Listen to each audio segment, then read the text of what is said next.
integration and implications for employee well-being. It's being presented by Phoebe and colleagues, and so I'm going to allow her to share screen and pass it over to her. All right, thanks everyone for being here. My name's Phoebe. I'm a fifth year PhD student at Cornell ILR. I'm really excited to share this with y'all and get your feedback. As many of you are aware, the healthcare system in the United States is struggling. To put it mildly, we spend much more on healthcare than most other nations, but yet we experience worse outcomes, high medical errors, and poorly managed chronic illness.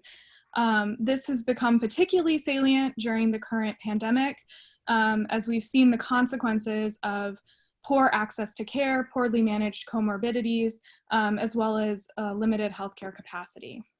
So a critical bipartisan solution to this that we've seen in recent years has been clinical integration. And what this refers to broadly is coordination of care. This is coordination of care across individual providers, across sites, across departments in hospitals and floors in nursing homes, but also throughout the care process, so over a patient's trajectory in a given healthcare system. And the theory and research behind this suggests that this has a wide range of benefits, particularly improving information flow and teamwork among providers, making sure that care is really patient-centered, reducing inefficiency, catching mistakes so medical errors don't happen, and overall resulting in improved patient outcomes, financial benefits for facilities and patients, and overall benefits in population health. So what you see here, this is the so-called triple aim of clinical integration. And what this is the three kind of outcomes I highlighted in the previous slide. But the suggestion is that they're cyclical. So, by improving patient health, you're reducing costs and improving population health, which in turn is enhancing the patient experience over time. But as is obvious on this slide, and in general, there's a big missing piece here, and we suggest that that missing piece is employees. So this is critical both because the healthcare workforce is massive, and so from a purely human perspective, we should be concerned about their well-being. But also this is critical because we now have a rich body of information that suggests that provider well-being is a critical component of delivering quality care. So nurses who are burned out have patients who have worse outcomes. Doctors who are highly stressed make more medical errors. So it's critical if we want to improve population health, reduce costs, enhance patient experience, it's critical that we consider provider satisfaction, provider burnout. And when we're implementing strategies like clinical integration that require employees to do the work of integrating, we need to think about this in advance, but we really haven't so far. So there's been really limited attention to how clinical integration actually functions on the ground and affects employees that are doing the integrating. What we have suggests that it could be positive. We see some positive findings for teamwork. So providers working in medical teams tend to be more satisfied with their work, for instance. However, at the same time, there's a body of literature on clinical integration implementation, which suggests that a key issue with most implementation efforts is employee backlash. So employees, when clinical integration comes into a facility, experience widespread dissatisfaction, higher burnout, and a lot of times these efforts are failing because of employee resistance. So this presents kind of a puzzle. These two are in tension with each other. If clinical integration is so positive for employees, if this is improving their experiences at work, why then are we seeing employee dissatisfaction, backlash, and burnout when we try to implement these processes and facilities? And we suggest that this is because clinical integration isn't monolithic, and that facilities don't just approach it by deploying one strategy at a time. Rather, they're going in and they're saying, okay, so we want to be clinically integrated. We're going to do multidisciplinary teams, and also we're going to make everybody use this health information technology platform to communicate across units. And we've seen there's some research on this related to patient outcomes that suggests that when you do multiple strategies at the same time, they can have differential effects, and sometimes they can actually undermine each other. And we suggest that something similar is happening for employees. So clinical integration then can be broken apart. Now, what's primarily received attention thus far is interpersonal integration. So it's exactly what it sounds like. It's integrating between people, between providers. This is teamwork, this is relational coordination. However, what hasn't received as much attention is process integration. And so this is integration following kind of the patient through the care process and implementing specific clinical guidelines, such as referral procedures, follow-up, prescribing guidelines that kind of are not focused around teamwork, but integrating care around the patient throughout their time in the healthcare facility. We also suggest that interpersonal integration can be broken down based on who you're integrating with. So a lot of the positive results we've seen for teamwork are really focused within the unit. So this is your closest coworkers that you know and you work with every day. If you work better with them, you're probably going to experience good outcomes. But many facilities are also trying to improve teamwork across units. So this is, getting the ER department to coordinate with the ICU. And we know very little about how that affects outcomes. And we suggest that there's probably some negative effects there. So unlike within unit integration, you're working with people you don't know. They have norms you're unfamiliar with. That's an added stressor. This is also just a net workload increase. All of a sudden, you have to coordinate with people that you didn't have to before. You have to do these check-ins. And so that potentially increases stress on providers as well.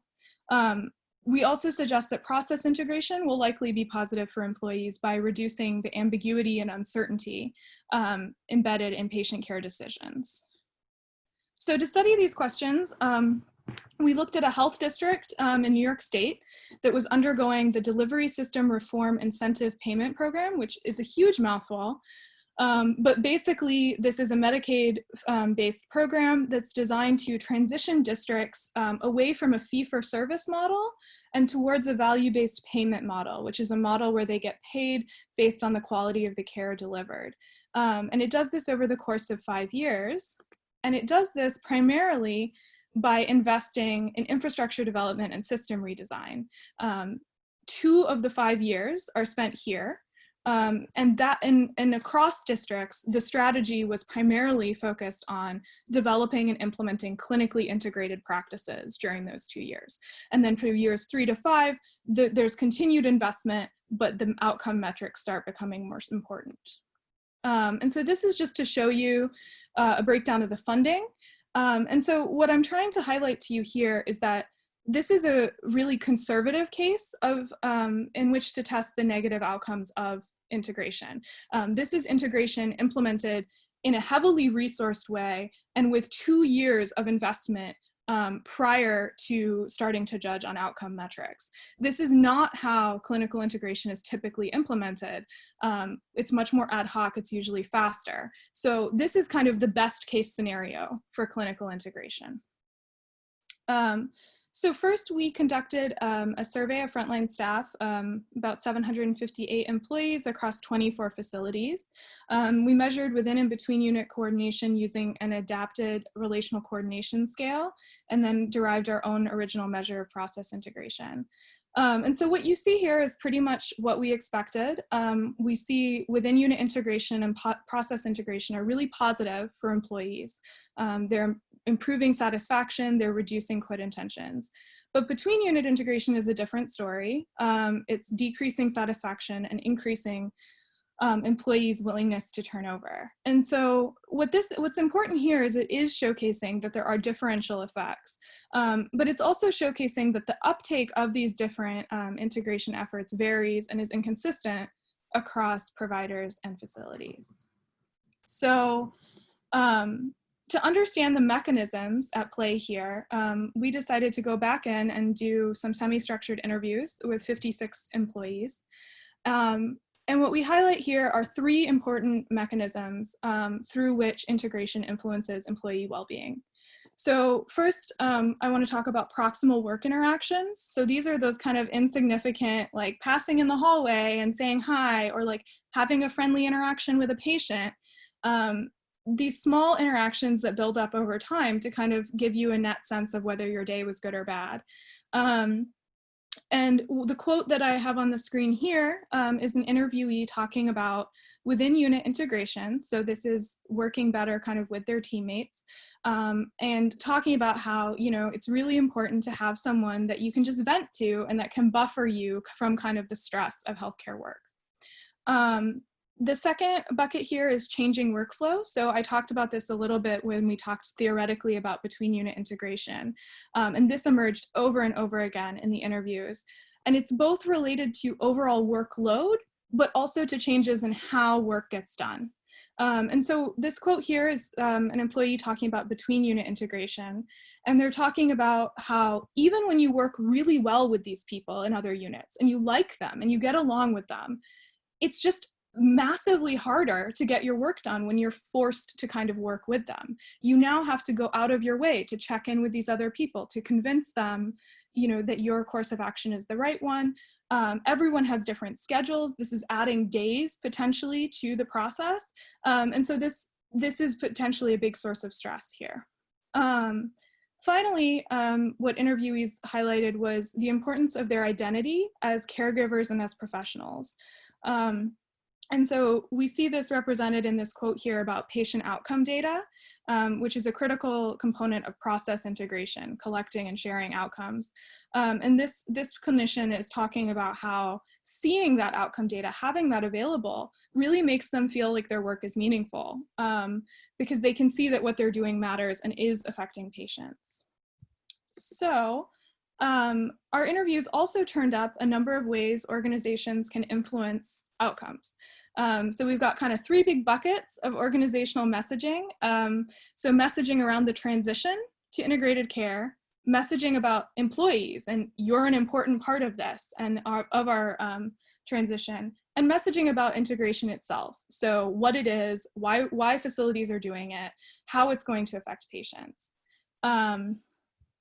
And what actually turned up a lot in our interviews was that that this was really important for facilities to align this with the actual practices on the ground. They couldn't just have the messaging on its own. And so I want to show you a couple examples here. So this example is showcasing the change management and how difficult it is to transition when you have high turnover, when people are getting reassigned to units, when people are leaving. Here's a positive example, and this is talking about how when disrupt trainings were implemented, the best trainings were the ones that brought different occupational groups together and showcased their unique value to the care process.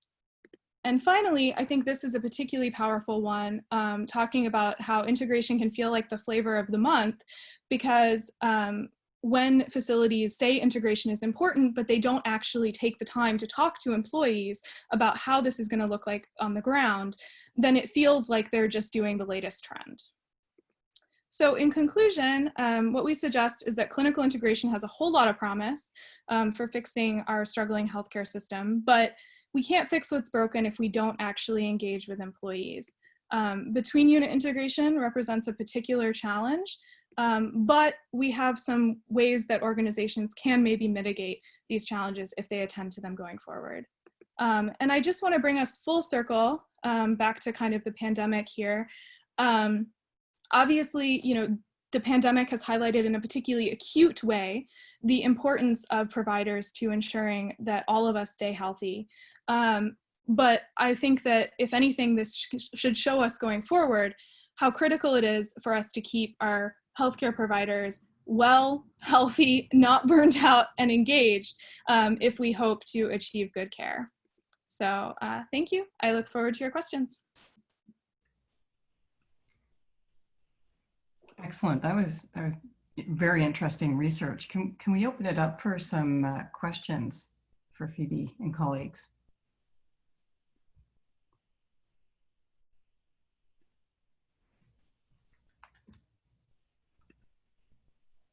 yes. Yeah. So I'm trying to raise my hand. Okay. So it's very interesting presentation. Thank you so much. So my question is about during this in this process of clinical integration, have you noticed any findings related to the job security and how these these health employees feel that would be a barrier for them to be integrated in their department? Thank you very much. Yeah. So this is actually something that did come up, and it's something we talk about in the paper in the staffing practices section. In particular, so one of the things that the DISRIP program did was that it provided funding for a lot of new jobs, and a lot of these jobs were non-union. And many of these jobs were temporary or floating staff. And so there was a feeling among some employees and among some of the unions that this was actually a threat to employee job security. And so that definitely influenced, many people kind of spoke of the organizations as hypocritical. If these jobs were so important, why weren't you paying us to do them in a more stable way? We also saw this with part-time workers as well. A lot of the part-time workers felt that they were being kept at part-time instead of, the organization being willing to pay to make them full-time, and they felt that they would have had more stability and security to truly engage in these efforts if the organization was actually committed. So there was definitely a tension between if this is so important to you and if you want us to do this, why aren't you actually investing in us and making sure our jobs are stable? And making sure we have reasonable scheduling, things like that. So it's a great question for sure. And Wendy, if I can, I just want to build on Phoebe's answer. So on the one hand, Phoebe's right to say that there were a lot of elements that were non-union. On the other hand, going back to something Phoebe said at the beginning of the presentation, that this is in some ways a conservative estimate, a large proportion of the workforce was unionized, which isn't the case in lots of other states. New York State has a particularly high level of unionization for healthcare workers. So you can sort of view it in both ways. There's evidence to suggest the importance of job security, but our sample includes a lot of folks who had more job security than most healthcare workers. Well, and the unions were heavily involved with a lot of the training programs for the integration efforts. So it was kind of it was definitely a weird story in terms of where the union stance was. Fluctuated a lot, but I agree with Ariel, the majority of our sample was unionized. Other questions? I have a curiosity one, if I'm allowed to ask it. Yeah. You kind of alluded it a number of times about how this kind of model creates the check-in requirement and how that seemed to be problematic. And I'm curious about that, because in some of these cases, we often hear that there's not enough communication, and yet can you elaborate a little bit more about what your thoughts are, even kind of going forward around that area, or even in this research? I think some of it is that employees felt like, so a lot of employees did say, it was a problem before that we didn't communicate more. We should be communicating more across units, and our patients move across these boundaries. We should as well. So they acknowledge kind of the importance of it, but I think one of the problems really was the lack of perceived organizational support for the kind of extra work that entailed. So it was a situation where they recognized the value of it, and even sometimes enjoyed building those relationships. Multiple people said, I like these people. But it was just the workload issue was just such a stressor. And it also made employees, I think, feel sometimes like they had a lot less autonomy because they now had to go through these multiple channels. They couldn't just make decisions. Gotcha. Understood. That's really interesting. Especially it sounds like there's a bit of an investment that needs to be made if people are to have interesting. That's really interesting. Well, and that's part of our point, right? Is that this is a place where they're really making an investment compared to a lot of facilities that are trying to do this. And it still seems like it's not enough, or it wasn't directed where it needed to go. Gotcha. Fascinating. Really interesting research. Other questions for Phoebe and colleagues?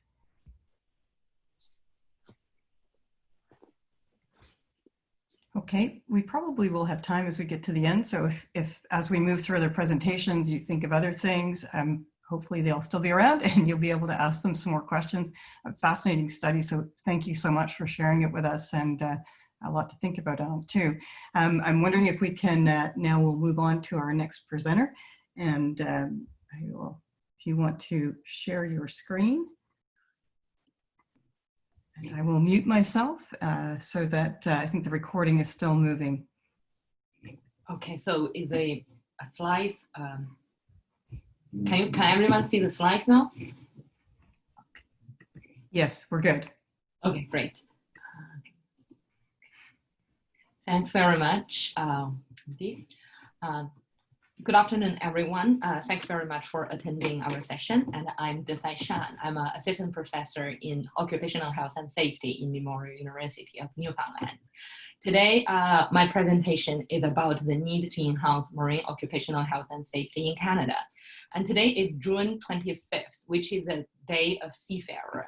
So this year, as the previous presenter just present about the essential workers and health workers, seafarers is also a group of key workers. But because they are also subject to some real challenges and safety, occupational health and safety risk at their workplace, and now during the COVID-19, all the crew changes has been suspended. So many as estimated by the International Labour Organization, between 200,000 to 300,000 seafarers are now stranded at sea.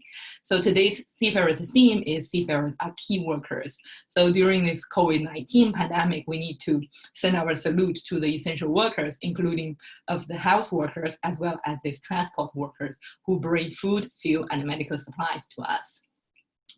So in this presentation, I will introduce 4 parts. The first part is the brief overview of Canadian marine sector. And secondly, we will have a look at the common occupational hazards at sea and what are the challenges faced by the seafarers and fishing harvesters in their daily work. Thirdly, I will give an overview of the Canadian marine occupational health and safety regulatory system.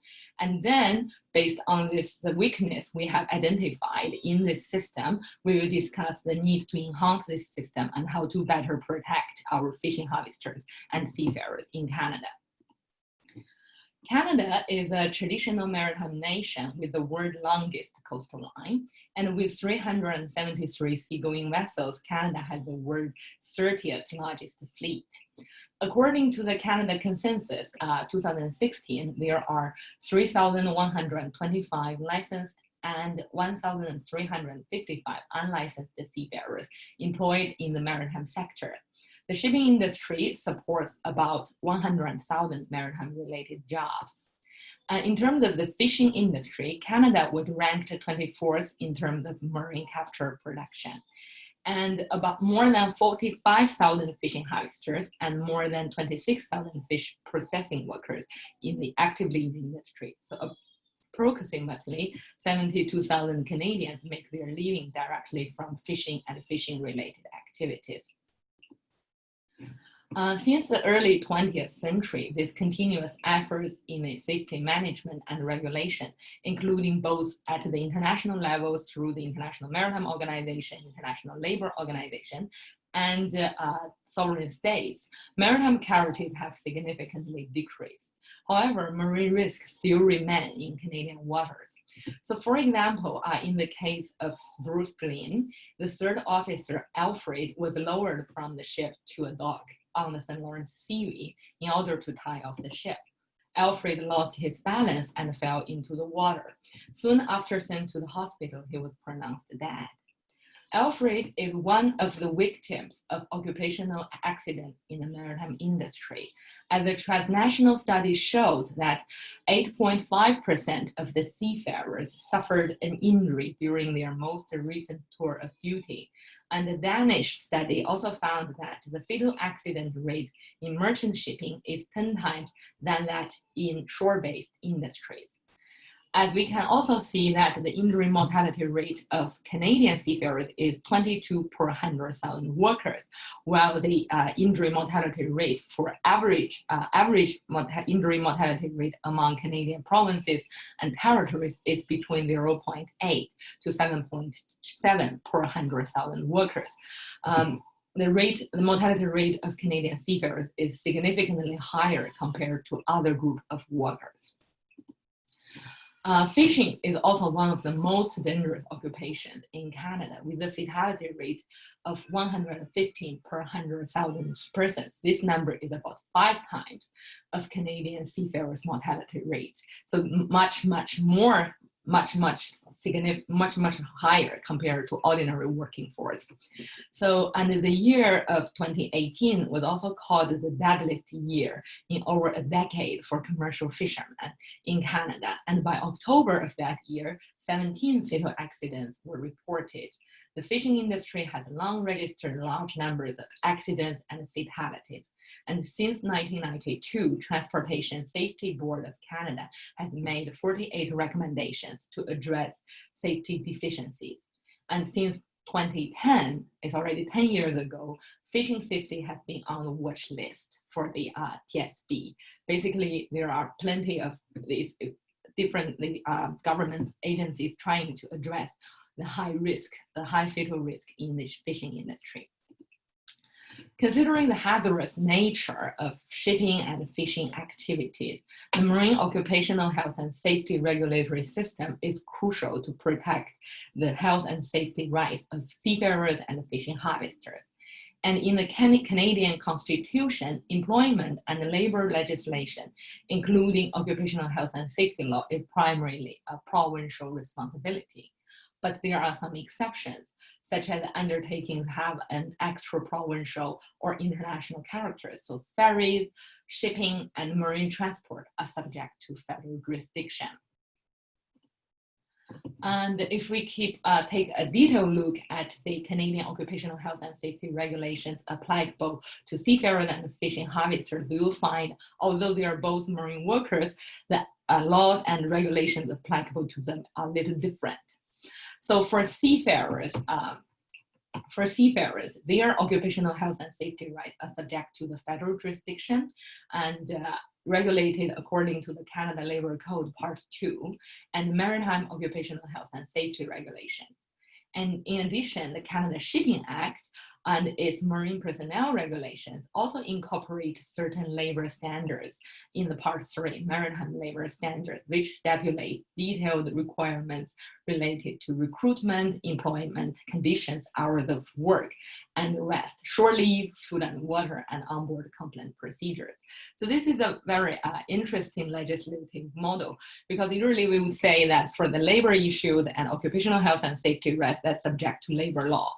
But in the marine sectors, because the construction of the ship, the equipment, and the equipment on board, as well as the seaworthiness, is also key to the marine safety. So Canada Shipping Act also covers some aspects of occupational health and safety issues.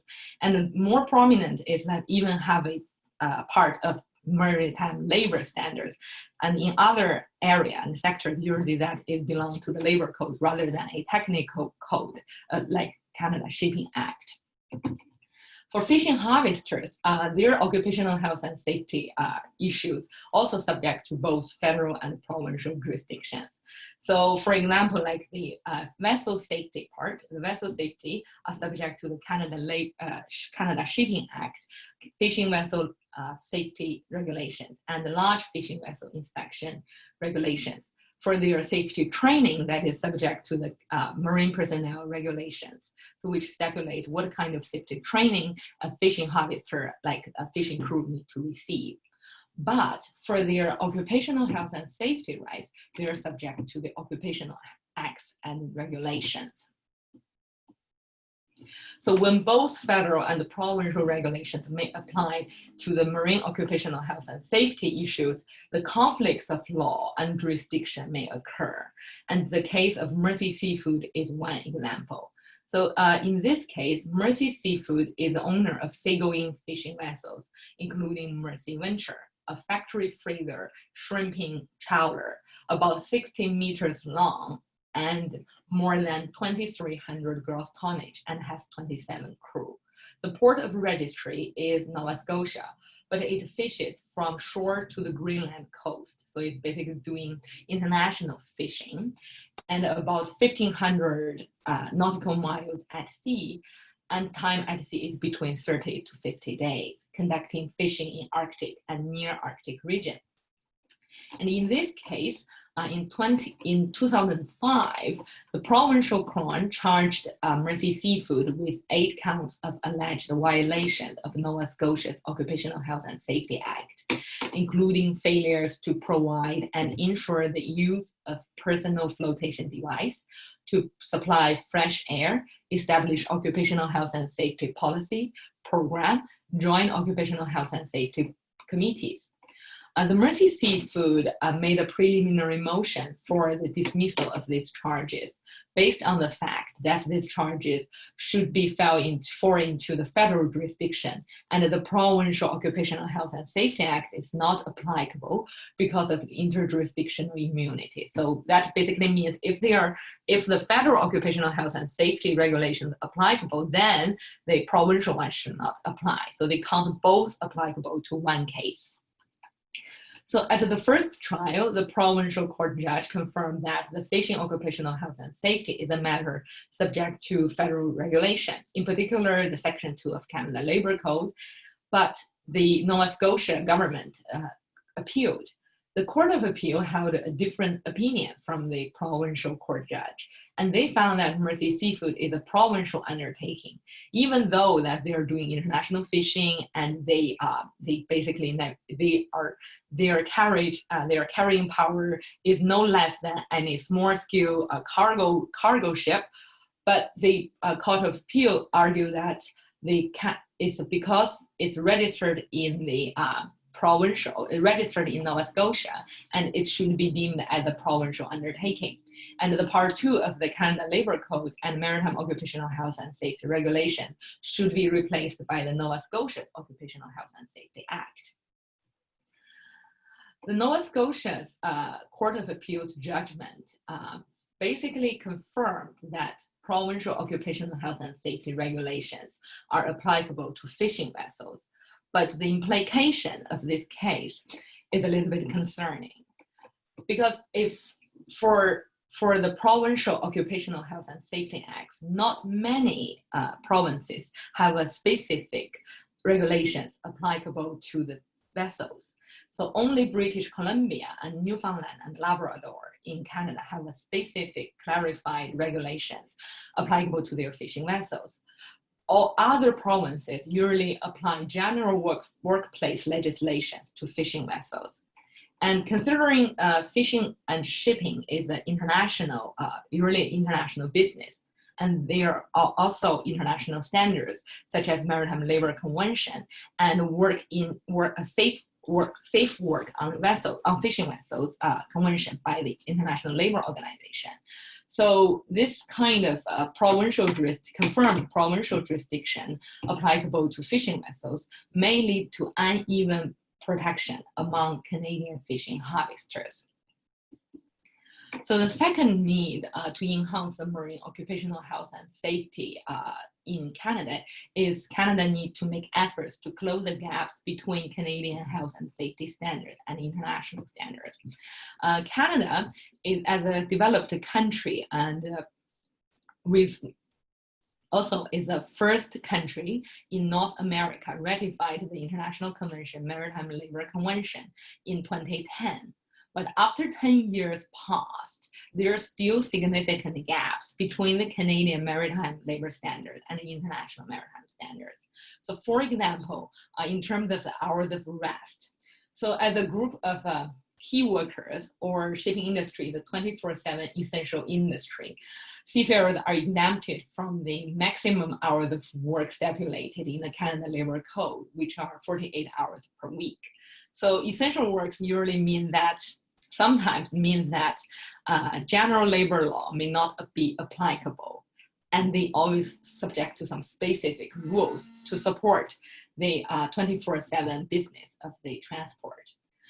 So in Canada, the minimum hours of rest for Canadian seafarers are at least 6 consecutive hours in every 24-hour period, which means in a 24-hour period, a seafarer could be requested to work 18 hours. And at least in a 48-hour period, seafarers need to have at least 16 hours of rest. So in 2 days periods, basically for every 2 days, they could have 16 hours rest. But if we compare the international standard in the Maritime Labor Convention, we can see seafarers, international seafarers, including both of the developed countries and developing countries seafarers, they are entitled to a minimum hours of rest, 10 hours in any 24-hour period, and 77 hours in any 7-day period. So because they are using different rules, but if we take a 14-day period as a unit, Canadian seafarers only have 112 hours of rest, minimum hours of rest, but the international seafarers could have 154 hours rest. So in any 2-week time, Canadian seafarers have 42 hours less rest compared to international seafarers. So this is I interviewed through my interviews with other seafarers in Canada. One explanation they give is because Canadian shipping is a seasonal shipping, in particular for the Arctic season. They can only operate the shipping business between June until November. So even the seafarers would like to work longer hours to get overtime payment. However, fatigue, with very few hours of rest, fatigue would be a severe issue for the marine safety. So in Canada, with this lower minimum hours of rest standard, it could hardly ensure that the seafarers get sufficient rest and to prevent the fatigue-related safety accidents. The third issue to enhance Canadian marine occupational health and safety system is marine workers' rights to participate in safety management should be enhanced. As a core right to occupational health and safety, the right to participate is a core right to ensure the seafarers and their unions could be involved in the safety management. And according to the Canada Labor Code, section 135, for all the workplaces with more than 20 employees, there should be a workplace health and safety committee. And the workplace health and safety committee has certain responsibilities to ensure that safety procedures could be well developed and safety accident could be investigated in time. But there is an exemption applicable to the shipping industry. So an employer is not required to establish a committee under subsection 1 for a workplace that is on board a ship. So if for example, like in the Mercy Seafood, like the Mercy Venture, in that vessel, you have 30 crew on board, already over 20 crew, already over 20 employees. There is no requirement for the employer to establish such workplace health and safety committee, which makes Canadian seafarers and fishing harvesters' rights to occupational health to participate is lower compared to the land-based workers. And this is also lower than the international standard that Canada ratified. So in the Maritime Labor Convention, it also required that a ship's safety committee shall be established on board on which there are more than 5 or more seafarers on board. And seafarers should be appointed or elected as safety representatives to participate in meetings of the ship's safety committee. So this practice in the Canadian shipping industry not only lower than the international standard, but also lower compared to the Canadian general workforce. So in conclusion, marine health and safety is a complicated issue today in Canada, in particular in this COVID-19 context. So not only their hours of rest is become a problem, but the crew changes is also an issue. So they have to stay on board for their whole season this year. and filling the gaps between the international and the Canadian marine occupational health and safety rules are also required. Harmonizing the marine occupational health and safety regulations and streamlining the compliance process is crucial need to promote sustainable development of the marine sector in Canada. So hopefully when there is an accident or future things happen, our maritime authority no need to say that is a good time to give you an update on the latest rules and regulation. So that's, this research has been published on the Ocean Yearbook, volume 34 in June 2020. It's now available online. And that's all about my presentation. Thank you very much for your attention. Excellent. Thank you so much for that. Can we open it up for questions?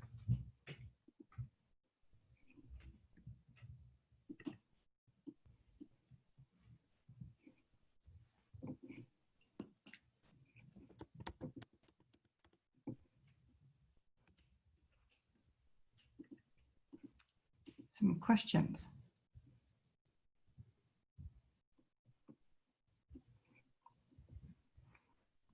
I have one. Okay. I don't know if this is maybe too broad of a question, to be honest, but I think you did, I mean, you really showed a huge problem, right? I guess my question is kind of how do we gain traction on this? I know that, I mean, this has been a challenge, not just in Canada, but I mean, many nations are struggling with, you know, occupational health and safety in fisheries, and this seems to be a persistent problem. And so kind of what do you see as like a sort of next steps to pushing towards this harmonization? Okay, thanks so much for this question. It's an excellent question. And it's true. And it's well, there are problems. At the same time, there are causes of the problem. So taking the COVID-19 and the seafarer and fishing harvester, the impact on fishing harvester and seafarer as an example, at the international level, both of the International Maritime Organization and the International Labour Organization made a lot of recommendations, guidelines, good practices, urge the governments to implement it, and also send warnings. Our International Labour Organization even sent warnings to the governments to say that if you do not going to address this problem, the maritime supply chains will be interrupted. And in the United States, in Canada, you probably may not receive any medical supplies.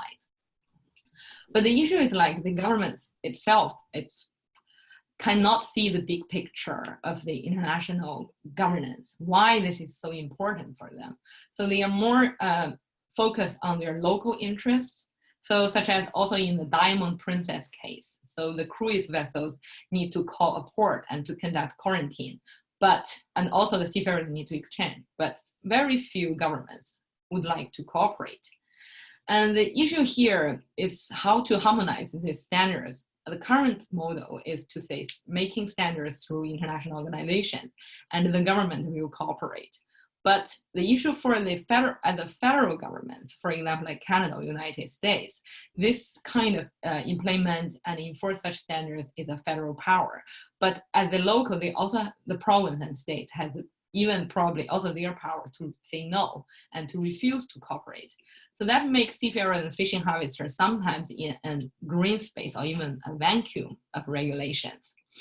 So how to solve this problem, and for the next step, the issue is my suggestion would be, on one hand, is education and awareness, because most of us probably understand that we need products made in China, the medical supplies, everything. But how did that transport it to North America? So that is the first thing, is public awareness. And second thing is learning from the oil pollution example. Not only the ship need to take responsibility, but also the cargo receivers need to take responsibility as well. So those who receive the cargo also need to contribute to a fund. So for example, when we purchase the oil, the gas from the gas station, we actually also pay to a fund that help us to compensate the oil pollution in the future. So for all the other products carried at sea, could there be a Maritime Labor Fund to help those people who already been in the regulation vacuum. So that's probably one of my proposals to address this case. Thank you very much. Yeah, thank you. I recognize that I just asked you to solve a massive problem in 5 minutes, but that was super interesting. Thank you. Excellent. Other questions?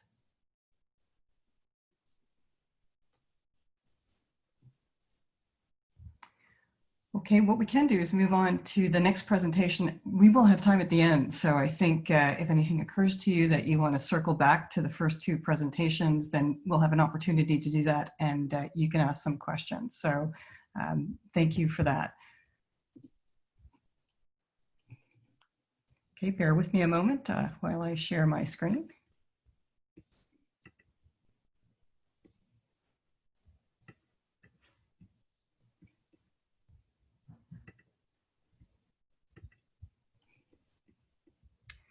Okay, I assume I'm unmuted and you can hear me, so that's great. I'm presenting this today on behalf of a student of mine, Karim Mukhida, who is actually a physician, pain physician at Dalhousie University, and he was an EMBA student of mine when we conducted this work. I'm at St. Mary's University in Halifax, Nova Scotia, and we also had one of my PhD students, Rene, Arsenault, participate in this study as well. And what we were curious about, Karim in particular, was examining the work experiences of employees with fibromyalgia. And in order to kind of embark on this, we conducted a scoping review. Admittedly, we attempted to do a systematic review, but then defaulted to a scoping review of the evidence. And I'll get into why we made those choices. And so our interests kind of converge with Karim, who is interested in pain management and the experiences of individuals in the workforce and how they're accommodated. I'm interested in that as well, but I'm also interested in research synthesis techniques, and in particular, the ones that we can apply in our area of management research. Some of the work that I do is with the Center for Evidence-Based Management, and they look at a number of research synthesis techniques such as rapid evidence assessments, but also they have a relationship with the Campbell collaboration now, really emulating Cochrane-like practices around systematic reviews, scoping reviews, evidence maps, and meta-analysis. And so that's kind of our interests and how we all came together to kind of participate on this project.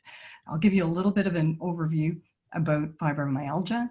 As much as I can, Karim's really the expert here. The use of the scoping review and the techniques that we adapted, what our preliminary findings are as a result of conducting this, and then just an overall general discussion and about some of the things that we're looking at doing next. So for those of you who may or may not be aware, what is it? It's one of the most common chronic pain conditions. It's sometimes described as the invisible illness. It is kind of a constellation of a series of different types of symptoms that come together, often difficult to diagnose. And the WHO actually recognized, the World Health Organization recognized it in 1993. And since then, it's actually further been defined and refined in definitions in order to be able to aid with diagnosis. Who does it predominantly impact? There are a variety of different numbers that are available. Obviously, with the difficulty in diagnosing it, it's hard to say whether this number is understated. Some of the numbers appear to say that it's somewhere between 2 and 8% of our population that's impacted with it. Much of the studies also suggest that women are more often impacted by it than men, although men also can have fibromyalgia. And what are the experiences of people as they're trying to attach to the labor force? Often it's considered as a battle for legitimacy. And that battle takes them into a place where it's hard for them to stay attached to the labor force, and as a result are unable to get continuity in employment. And so the purpose of our research was really to do a couple of things. We wanted to see how those symptoms were impacting their ability to work, what they were encountering in the workplace as they tried to continue employment in different situations, and what, if any, types of modifications seem to be working. What do we know from the evaluated research evidence that would suggest would be indicators of successful interventions that were actually improving the conditions of these individuals to stay within the workplace. And so we used the methods and techniques around scoping review, which is more than a narrative literature review. And so there's a degree of kind of synthesis that happens with the evidence in terms of when we bring it together, what can actually be synthesized together. And we followed a series of different techniques in order to bring that together. And we also followed some techniques of systematic review in our attempts to be able to really holistically review the research evidence. We also used a search protocol in terms of looking at obviously some keywords, but also our inclusion and exclusion criteria. And one of the things that were really key in our findings in terms of bringing this together is in our inclusion criteria, we actually needed to only include studies that had an official diagnosis for the individuals with fibromyalgia. And so through this process, we actually found another systematic review that was published. However, it didn't have that inclusion criteria and therefore included other studies that we're not sure if they were self-reports. And so ours is purely on those who have an official diagnosis in terms of the condition. When we completed this analysis and working through the various databases, we ended up finding that we had 24 studies that were included. All of them were at either a cross-sectional study or case study level. And so as you know, all of these are basically at lower levels of evidence, meaning that we can't generalize from them. And so our interest was in understanding what the convergence was in terms of any areas of themes or areas of knowledge that we could glean from that. And so we were able to kind of reduce this to 4 specific areas that the literature seemed to be clear on in terms of these particular studies. Many of them, as I mentioned, were cross-sectional studies. The 8 were actually qualitative in-depth interview studies. And I'll speak about those in a moment because we plan to do some further work with those. But the 4 areas really came to hardship, the relationships they had at work, the repercussions, and some of the solutions in terms to how to help people stay within their job. And there's certainly some areas where these touch one another and cause some tensions and some problems. In the hardship area, it was on a number of fronts, including their ability to actually be able to perform the work given any given day and their condition and what was required for them, sitting for long periods of time, and other types of conditions not conducive for them, or just an inability to show on a specific day, which led to certain economic pressures in terms of being able to keep continuity of their employment and their own sense of identity as a professional in the workplace. In relations at work, those were often strained. And so the studies reveal that other co-workers questioned the accommodations. And because, as they refer to it earlier, it's kind of the invisible disease that people actually can't really see. And so on the surface, somebody may look fine. And so there became these tensions for these individuals, specifically if they did get some level of accommodation and perceptions of inequity. The repercussions in terms of how they were actually functioning, both their attitude at work and how these things actually impacted them, as well as their life outside of work. And then finally, some solutions in terms of what helps for coping really led around 2 areas, which are not surprising. Lowering the load of work, again, which relates back to the perceptions of colleagues and other coworkers, and modifications to the work, both in the environment in which they're working, and in some cases, providing more flexibility in terms of working virtually, like we're all doing right now, which when these studies were published, seemed to be less possible than it is today. And so the research really did converge on these areas, and there were no contradictions in terms of the direction of the positive relationships in all of these 4 areas. Overall, what the findings of this really suggest are that the symptoms in terms of the individual are often severe enough that it does impact their ability to work in a normal way, that the development of social networks are extremely important for these individuals, both within the workplace, creating some level of understanding so that people can appreciate the need for these accommodations and that they have other supports within their workplace, to be able to have some type of system that transforms outside of the workplace, that gives them a secondary level of support or tertiary level of support, and that there are a number of strategies that can be used in order to allow the accommodation for people to be there. And it does involve us, though, giving special types of consideration to the way they work and how they work. The area that we're interested in moving on next is there are a number of qualitative studies. And so I'm not sure if any of you have done systematic reviews on qualitative studies, but we are now kind of partnered with someone at Oxford who does. And our goal is to actually be able to tease those studies out a bit more so that we can actually understand the work experiences better and in more depth, to be able to contribute to the intervention literature here. And there are some really good studies that have been done in terms of interventions or recommendations and conceptual models, and just to be able to marry that with the experiences of the individuals. And so that's it. I'm going to invite you to ask any questions that you may have, remembering that I am not a medical doctor, so I will do my best and open it up. Tell me that I muted myself for that. Yeah. Excellent. Good news.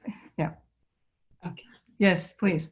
I think that's excellent research, because some actually not only just, I can't pronounce the symptoms name, not just this is the issue, but also in workplace, when there are some invisible pains, it's very hard to get recognized.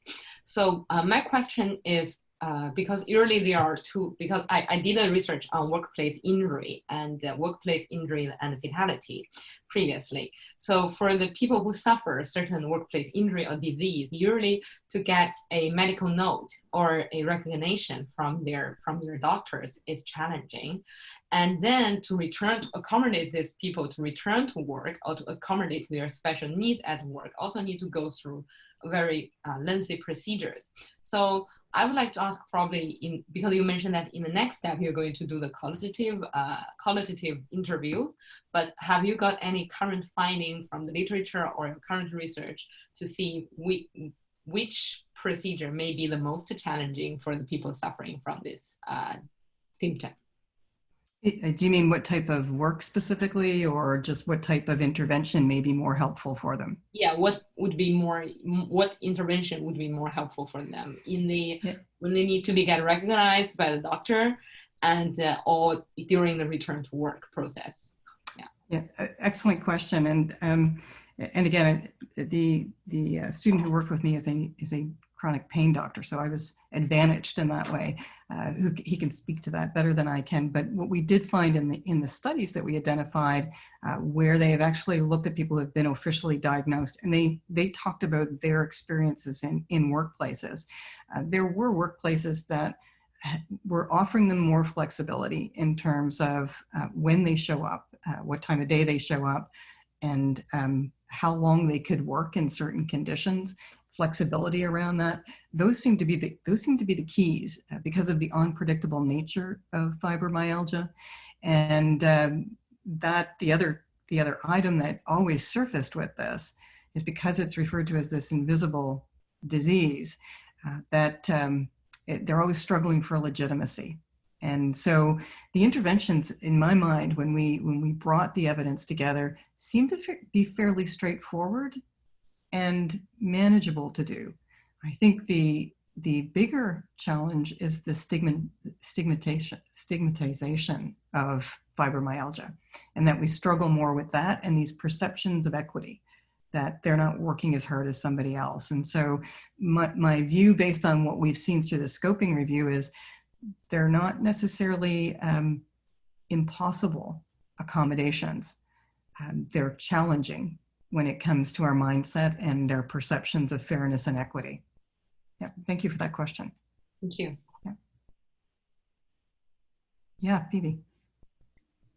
So just kind of going off this, I was wondering, I've been doing some work on kind of mental illness at work lately, and it's a similar set of concerns with stigmatization, and particularly with the illnesses that develop later in life.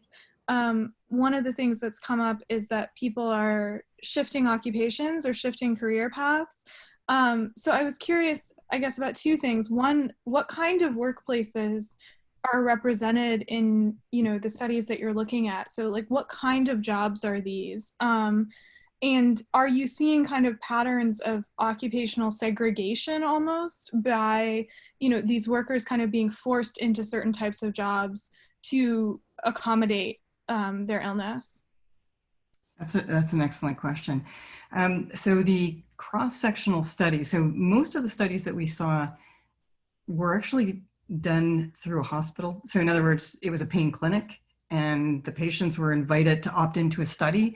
So they were coming from a variety of, you know, some could be teachers, some could be in manufacturing, some could, so they were in a variety of different settings. Generally, mostly all having the same experiences in terms of what they're self-reporting. And so that when I said they're not they're lower levels and not generalizable. That's why we're interested in getting in deeper in terms of the qualitative studies to see whether we can tease out something more specific. But from those studies, it definitely, the samples in all of them appear to be experiencing the same thing regardless of what type of environment they're in. It may be more severe in one versus another.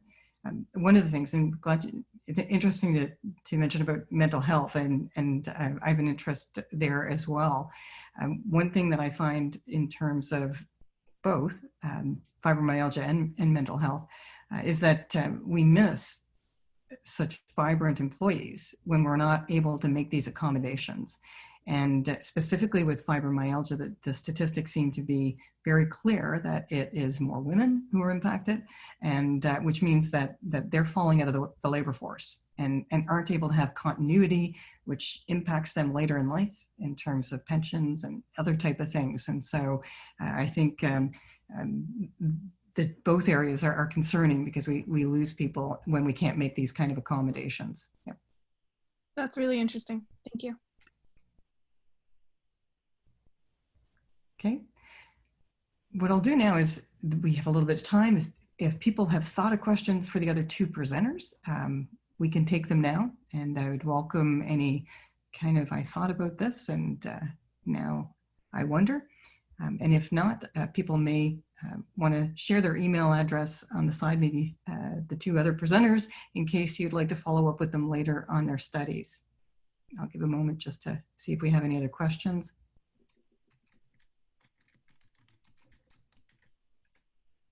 Yes, I please, Christopher. For Phoebe and Ariel, I was curious whether or not the issue of the shift towards value-based payment came up in either your empirical work or the interviews themselves, and just in addition to the actual restructuring of integration, how that may have affected your findings. Ariel, do you want to jump in or? Okay.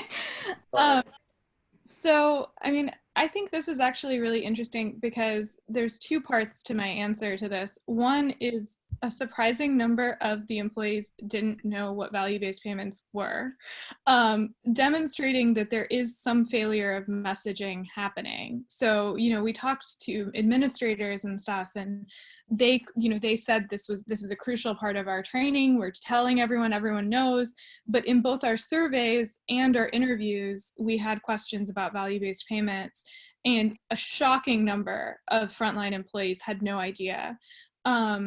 When it did come up in the interviews, they primarily didn't refer to it as value-based payments, but they talked about kind of like being reimbursed based on certain outcome metrics. So it was value-based payment, but they didn't really know the term, or they didn't reference it using the term.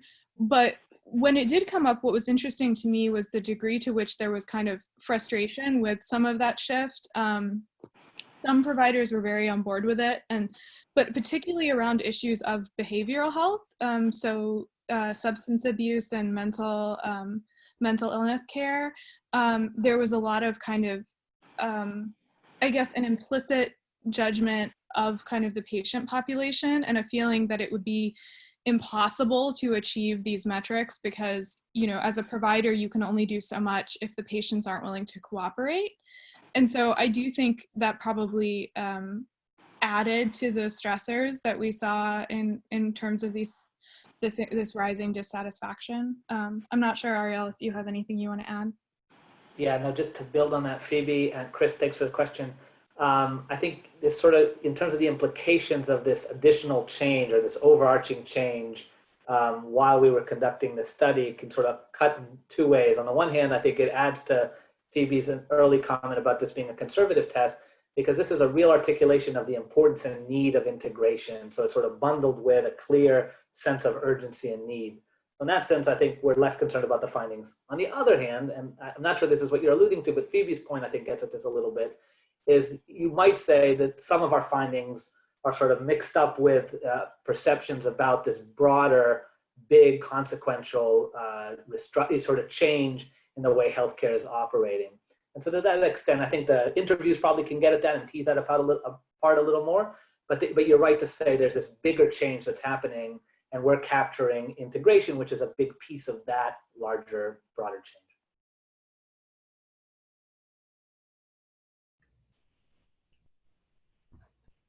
Okay, other questions for the presenters during this session?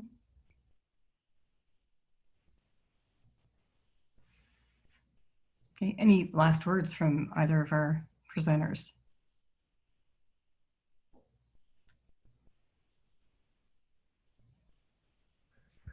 Oh, sorry, I also had a question for Desai, if nobody else. Oh yeah, absolutely, go ahead. I just didn't want to no, take up completely, Chris. But yeah, I just had a question. If you could talk about the important or the relative importance and concentration of maritime and shipping to the different provinces, like if it's primarily concentrated within the coastal regions, could more rigorous local legislation kind of substitute either long-term or perhaps in the short term, if there's mobilization around it, to protect maritime workers? Thanks, Chris. That's an excellent question. For the province issue, or even internationally speaking, there are some landlocked countries, such as even Mongolia, got a registered fleet. So in Canada, it's also similar. There are some landlocked provinces like Alberta or Saskatchewan, but there are also some inland water like small river. They're doing some fishing activity there. So in that case, it's true that if that is giving some local power to do that, but the issue here, as we identified many years since the 1970s in the global shipping and maritime industry. So if we give local power and then lack of uniform standards globally, then there are always regions, provinces or countries give very loose standards. And the reason they're doing that is to attract registration. So they are not having a real interest to regulate the safety and to protect the occupational health and safety rights of their maritime workers. What they want to do is just charge the ship owner for issuing certificates. So it's become a certificate mulling rather than a real authority to do proper governance on these issues. So for the importance of the maritime industry, I would say it's a very, if we thinking about the history of it, so at the very beginning, safety would be a big issue. So with a severe competition, so for example, in the 16th century, 17th century, then when they carrying tea leaves from China to the UK, they will send out 10 vessels, but only 3 can safely return. Other 7 just sent into sea because they want the competition to be the first to arrive in the UK and earn the most of the profit. But then later on, there is the idea of the seaworthiness. So all the ships need to be seaworthy. And then to have a seaworthiness, to have that standard, if we need to have a uniform standard to make sure that all the ships operate in the world or in Canada follow that standard, rather than to say probably in Labrador and British Columbia, they're very stringent. But then in, let's say, other provinces probably give very loose standards, and then all these ships will be registered to the other provinces rather than to stay. So the fair field to play is very important in the shipping industry and fishing industry. but that usually means you need to rely on multiple governors or multiple regulators, which means very difficult to coordinate. So yeah, thank you so much for that question. And another comment, if I may, I would like to have the stigmatization about mental health issue or the symptom you just mentioned, Wendy. It's not because of the symptom or certain disease or certain health problems, visible or not. It's a problem of power, the imbalance of power between employers and the workers. Even though in the cases like the seafarers, they got injured or they even killed with direct reasons at work, they could be still stigmatized. So for example, like pirates attack, which is obviously an external factor, not the seafarer's fault. I have come across before, the seafarer was shot to death by a pirate. But then later on, the seafarer still got stigmatized that he is not competent to follow the anti-pirates protocol. So that is not an issue about certain injury, not an issue about certain mental health problem visible or not, a certain symptom visible or not. It's just, I would say my observation is because of power, of imbalance between the employers and the workers. Interesting. Yes, thank you for that. Okay, any other thoughts or questions before we wrap up?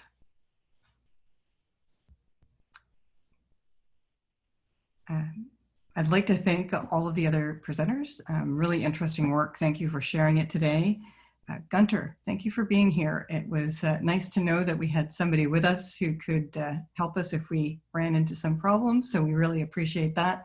And for those of you who joined to listen and to ask some questions, we greatly appreciate that as well. So that concludes our session. Okay, thank you for sharing, Wendy. Thanks for the actual sharing. Thank you very much. No problem. I'd just My like pleasure. to add that the recorded session will be posted online. Okay. Okay, super. Thank you. Thank you. Nice meeting everybody virtually. Nice to meet everybody. Okay. Everybody else, but I can't see you. Lattes at a conference next time. Okay. Yeah. Thank you. Bye, folks. Thank you, Gunter.